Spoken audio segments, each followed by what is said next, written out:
Kahlil, you make a Knicks video and expect me not to respond? Let's talk about Tom Thibodeau and why he is a reason that the Knicks could win a championship within the next 5 years. Tom Thibodeau has brought a culture and identity that this franchise has not seen since the Pat Riley era. You want to talk about, Isaiah Thomas and the disaster that was, Mike Woodson's teams with Carmelo Anthony. Yeah, they won some games, they were successful, but there was never a long-term identity established during that time. Jeff Hornacek, David Fizdale. Tom Thibodeau is the first coach in maybe 30 years the Knicks have had to really care and establish something here in New York.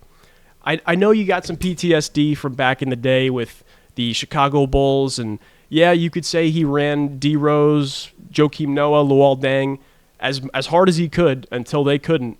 But that was almost a decade ago. He's had other stops. He was in Minnesota for a while as the coach/president of basketball operations, and I'm sure he's picked up a few things in his time as the Knicks coach.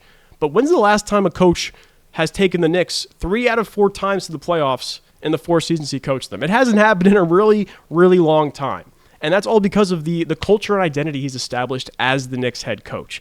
And I know you want to talk about the minutes, but let's go over to the NBA leaders in minutes played this season.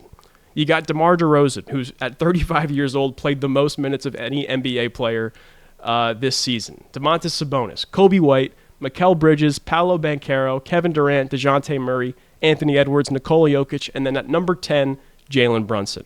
So do you want to say Mike Malone is running Joker into the ground?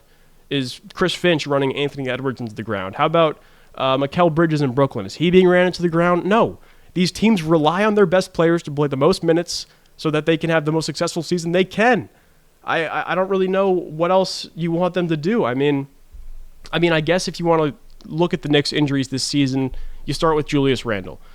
You could say maybe he shouldn't have been in so late in that Miami game where he did take that unfortunate fall on his shoulder, ending his season.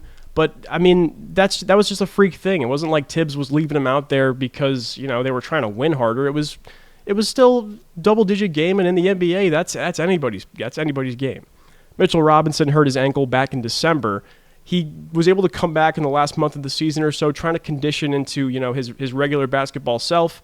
He was able to get there, and it was only ruled out for the season in the playoffs because of a dirty play from Joel Embiid when he was grabbing his ankle and pulling him down. Let's take a look at OG Anunoby. That elbow injury, we have no idea whether that happened in Toronto prior to the trade, if it happened in the 5 to 10 games he played for the Knicks after the trade and before he got shut down with that injury. But I would blame his hamstring injury in the playoffs on that elbow because he wasn't able to play the minutes in the regular season that would prepare him for what he was going to do in the playoffs. I don't put that on Thibodeau. The elbow, that's not a fatigue thing. It was how it happened, how he came into New York. We'll leave it at that. Jalen Brunson, fractured left hand. That's not a fatigue injury. That was probably him swatting at a ball, trying to get a steal, trying to make a play, and it just kind of happened. Josh Hart, yeah, he was playing 48 minutes a night in the playoffs, in just about every playoff game the Knicks had.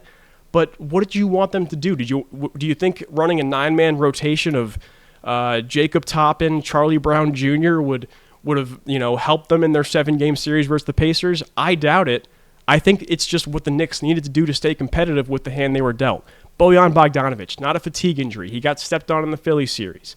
It just happens. It was bad luck for a Knicks team that was really primed to do something special this year, but injuries just weren't, they weren't cooperating. So, Kahlil, next time you come at my coach, you better not miss, because I'm coming at you with the facts, and I'm telling you, Tom Thibodeau is the coach that the Knicks need right now and going forward.